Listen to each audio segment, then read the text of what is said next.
کہتے ہو کہ صبح جانے ہی جانا ہے، ڈر رہے ہو، نہیں جاؤ گے تو کوئی نکال دیا جاؤ گے، دوسرا آ جائے گا. یہ امامت نہیں، یہ غلامی ہے. اور یہ قوم غلام تب تک آپ کو بنا کے رکھے گی، بلکہ یہ قوم کیا کوئی بھی آپ کی کمزوریوں کا فائدہ اٹھاتا ہے. یہ کمزوری ہے آپ کی کہ آپ چھوڑیں گے دوسرا آ جائے گا. یہ کمزوری ہے. جس دن دوسرا والا سوال کرے گا کہ بھائی اسے کیوں نکالا، کمزوری ختم ہو جائے گی. اور یہ تبھی ہوگی جب دوسرے والے کے پاس روزگار ہوگا. جب تک وہ بے روزگار ہے، جب تک تو وہ یہی دعا کر رہا ہے یا اللہ اسے 12,000 مل رہے ہیں تو یہ کب جائے گا، میں 10,000 پہ آؤں گا.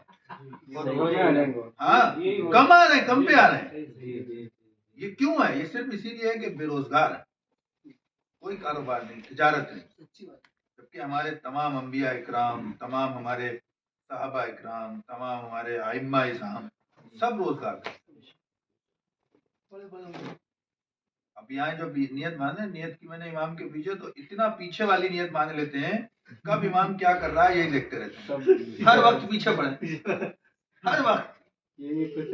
فجر سے ظہر تک امام کے پیچھے، پھر ظہر سے عصر تک امام کے پیچھے، عصر سے مغرب تک امام کے پیچھے، مغرب سے عشاء تک، اور عشاء سے فجر تک بھی دیکھتے ہیں کہ امام کر کیا رہا ہے، کئی بجے تک آن لائن تھا.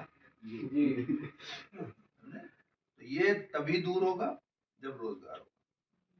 روزگار نہیں، ہنر نہیں، آپ کو لوگ ایسے ہی دبائیں گے، بتائیں گے، اور جاہل آپ پر حکومت کریں گے. زیادہ لوگ اگر آپ کے پاس آئیں گے جائیں گے تو یہاں تک کہ میں آپ کو بتاؤں، چپلے وسیم بھائی ہمارے گھر لوگ آتے تھے، کار وغیرہ سے آتے تھے، ملنے والے ہیں الحمدللہ، تو بولے امام صاحب کا فارچونر لے کے لوگ لے کے آتے ہیں. چپلیں گنتے تھے، کتنی لیڈیز کی چپل ہے، قسم خدا کی بول رہا ہوں میں، کتنی جینٹس کی چپلیں ہیں، چپلیں گنتے تھے. امام صاحب کے بہت سارے لوگ آ رہے ہیں آج کل، کیا بات ہے، فور ویلر سے گھومتے ہیں. یعنی یہ باتیں سمجھنے کے بعد میں نے چند دن پہلے کار لیا، میں نے کار سیکھ لیا تو پورے محلے میں ہوئی کار لی بولے. یہ بات تو ایک دوست نے محبت سے کار دی، میں شوق سے گاڑی سیکھ لیا میں نے، تو تقریب سب کچھ چالو ہوئی. پھر ان کو بولا کہ کار دیا نہیں ہوں، میں نے سیکھا ہوں. معلوم چلے کہ وہ گاڑی کا مسلح چلانے کے لیے بھائی، کار چلانے کے لیے نہیں ہے. تقریب ہو گئی.